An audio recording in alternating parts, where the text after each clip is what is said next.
All right, we've got a brand new 2020 Chevy Silverado with the 5.3 V8. Pretty much all stock except for the rear baffles removed on the tailpipes. And a single chamber V-tube muffler.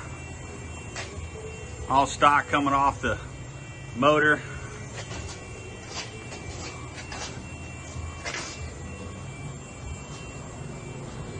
Let's see what it sounds like.